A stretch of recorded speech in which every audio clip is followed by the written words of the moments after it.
After I graduated high school, I ended up moving to Hawaii for fashion design and stayed there for about a year, and then decided to come back and work in the stunt business. I had done work in the stunt business, and I thought that I wanted to do something else, so that's why I went to school. And then while I was away at school for a year, all I kept thinking about was working in the business and doing some movies and some TV shows. So when I came back, I went to help Dad. That's when he had opened up the stunt school, and I went to work for him. Ran the school, the karate classes, helped train his instructors. Rick was doing the karate at the time too, so I kind of did more of the business end of it. Tony was overseas, he was in the service, and so I spent a lot of time, helping Dad hone in on making the stunt school kind of what it is today. We worked on a curriculum, what are we going to teach, how long are we going to teach it, how much are we going to charge. And then I was the teacher for a long time.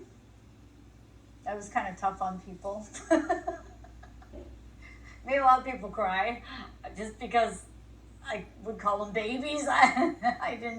We were raised so tough and so rough, and all the work that we did, it was hard work, but we didn't know that at the time.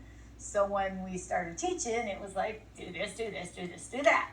It was no big deal for us, but for most normal people, which we didn't realize, they never worked that hard. And it kind of was too much of a challenge for them. So, and we were a little outspoken, I have Dad as my dad, so, I wouldn't hold back with, if I thought you were a wussy, I'd call you a wussy, and,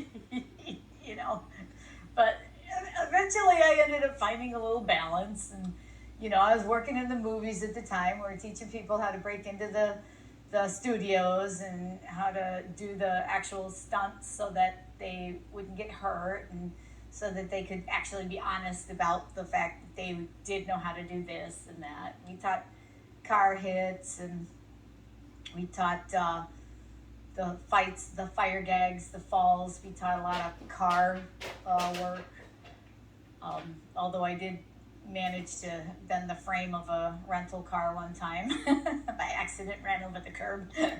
I was supposed to spin the car, and my arm got stuck in the wheel, and it went right up the curb and just broke the whole frame. It was awful, but anyway, it was a rental car, so. And then that was after I came back from Hawaii, so I was a teenager, 18, young adult, 18, 19, and I only met people in the stunt school, and it was all 90% men, hardly any women. So I eventually ended up meeting my future husband at the stunt school. I was his instructor, and we ended up getting married and moving to the Chicago area, and he and I opened up our own stunt school in the Midwest. And then kind of at that time, Dad ended up moving his school to Florida, and then Kim Jr. Ended up keeping the school in California. So we actually had 3 schools, one on both ends of the United States, and then one in the middle. So I ran mine for years, 20, 30 years, and ended up training a lot of students and teaching them how to break into the business. And so they broke into the area that we lived in, which was in the Chicago area. And then Dad's people would break into the New York and the East Coast area, and the other students were still breaking into California. So it was kind of cool, it was a lot of fun. And I also incorporated some other fun things. I had married, and then I ended up having um, a son. His name is Josh. And then when he was little, going to school, kindergarten, all of a sudden he wanted to bring his friends over for a birthday party, and we did all these little stunts. The next thing you know, we started doing stunt parties for kids. Never had to advertise because the kids would leave, and on their birthday they'd bring their friends, and then it just kept going. And every year until I think Joshua was about 18, he ended up having a stunt party every year. It was so cute. And he grew up as a stuntman as well, because he worked in my business, so he had to learn the ropes. And he became an instructor after he had went through the training with mom. It was a little bit harder on him than anybody.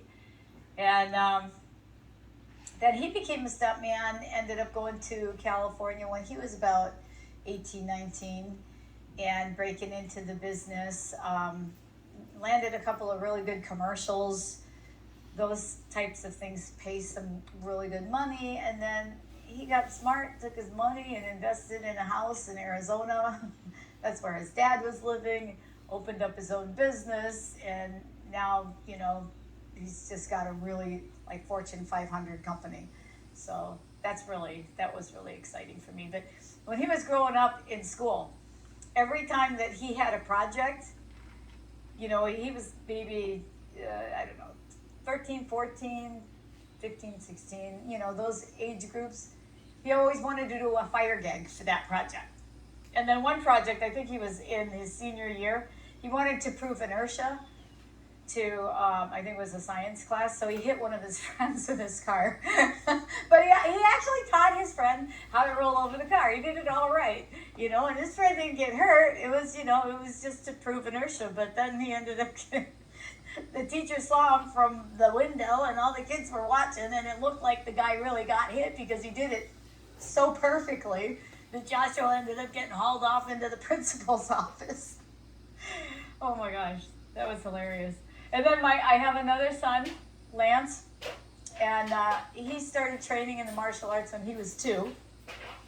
So when he was like 4 or 5 years old in kindergarten, he took a move that I had taught him. It's like, it's straight to the throat with the fingers. And he ended up doing that to one of his friends and closing off his airway. And the kid's down there choking, and the teacher's having to, make sure that he was okay, and they're trying to figure out what's going on.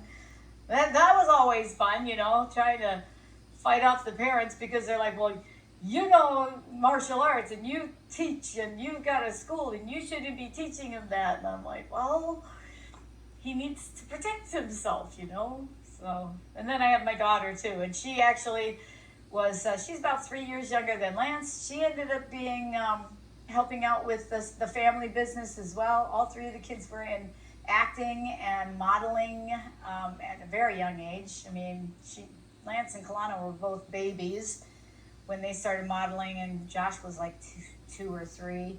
So, they've always been in the movie business.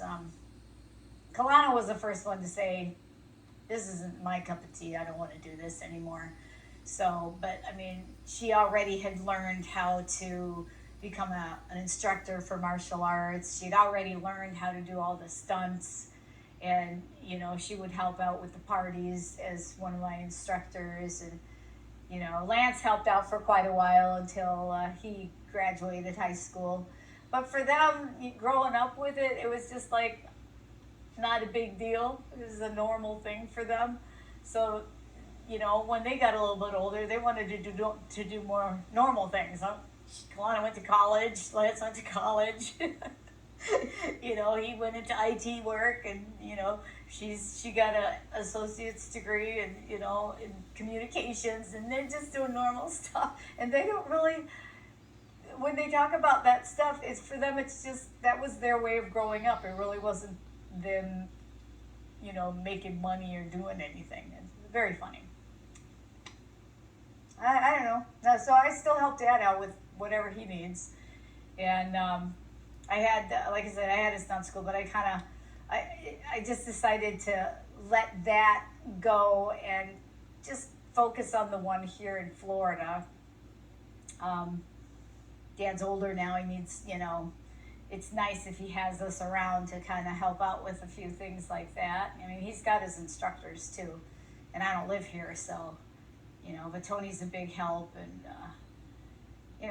I don't know, our whole lives is just growing up doing stunts.